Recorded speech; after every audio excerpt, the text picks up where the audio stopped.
Praise the lord. దేవుని పరిశుద్ధమైన నామమునకు మహిమ కలుగును గాక. ప్రభు నామమున మీ అందరికీ హృదయపూర్వక వందనాలు. ఈ ఉదయకాలము దేవుని వాక్యాన్ని విందాం. న్యాయాధిపతులు 11వ అధ్యాయము 35వ వచనము. కాబట్టి అతడు ఆమెను చూచి తన బట్టలను చింపుకొని, అయ్యో నా కుమారి, నీవు నన్ను బహుగా కృంగచేసితివి. నీవు నన్ను తల్లడింప చేయువారిలో ఒకటివై ఉన్నావు.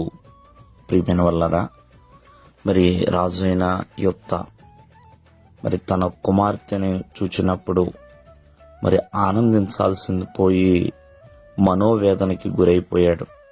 ప్రియమైన వల్లరా, చూడండి, మరి యొప్తా మిస్పాలో ఉన్న తన ఇంటికి వచ్చినప్పుడు తను యుద్ధానికి వెళ్ళి, ప్రియమైన వల్లరా, మరి ఆ యుద్ధము నుంచి ఎప్పుడైతే తను ఇంటికి తిరిగి వస్తాడో, ఆ వచ్చినప్పుడు ప్రియమైన వల్లరా, తన ఇంటి ద్వారము నుండి ఏదైతే తనకు ముందుగా వస్తుందో అది యెహోవాకు ప్రతిష్ఠితగా ఉంటుందని, దహన బలిగా అర్పించబడుతుందని, ప్రియమైన వల్లరా, దేవునికి మొక్కుబడి చేసుకుని అమ్మోనీయులతో తను యుద్ధానికి వెళతా ఉంటాడు. ప్రియమైన వల్లరా, ఆ ఇంటికి క్షేమంగా తిరిగి వస్తాడు.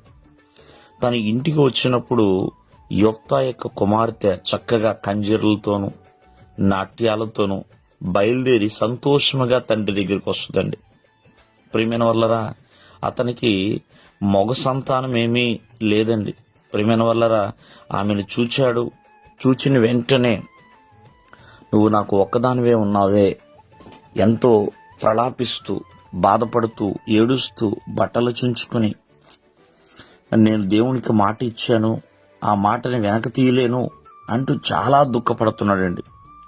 ఆ దుఃఖానికి కారణము తన కుమార్తె, లేకపోతే తొందరపాటులో తను తీసుకున్న నిర్ణయమా, లేకపోతే ఏ సరైన మొక్కుబడి చేసుకోకుండా ఆ మొక్కుబడి విషయంలో సరైన ప్రణాళిక లేకపోవటమా? చూడండి, మనిషి ఈ రోజున దుఃఖానికి కారణము చాలా పలు రకాలు ఉన్నాయండి. అత్యాశ కావచ్చేమో, తొందరపడే పనులు కావచ్చేమో, ప్రియమైన వల్లరా, ఇంకా ఏదైనా సరైన నిర్ణయాలు తీసుకునే విషయంలో సరిగా నిర్ణయములు తీసుకోలేకపోవటం, అర్థం చేసుకోలేకపోవటం, ఇలా ఎన్నో ఉండొచ్చు. ఇక్కడ యొప్తా కూడా అటువంటి పరిస్థితిలోనే ఉన్నాడండి. తన కుమార్తెని ఏమీ అనలేడు, ఎందుకంటే తన కుమార్తెకి తెలియదండి. తన తండ్రి వస్తున్నప్పుడు సంతోషంగా ఎదుర్కోవడానికి వెళ్ళింది, ఆనందంగా ఎదుర్కొంటుందండి.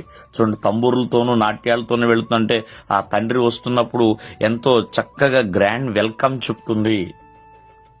కావున ఇక్కడ యొప్తా మాత్రము ప్రలాపంలోనే మునిగిపోయి ఉన్నాడు, తను చేసిన పనిని బట్టే. ఈ రోజున మరి నువ్వు చేసే పనులను బట్టే అవి నీకు ఒక్కోసారి ఆనందాన్ని మరియు దుఃఖాన్ని కూడా తెచ్చిపెడతాయి. దేవుడు మిమ్మల్ని ఆశీర్వదించునుగాక. ఆమేన్.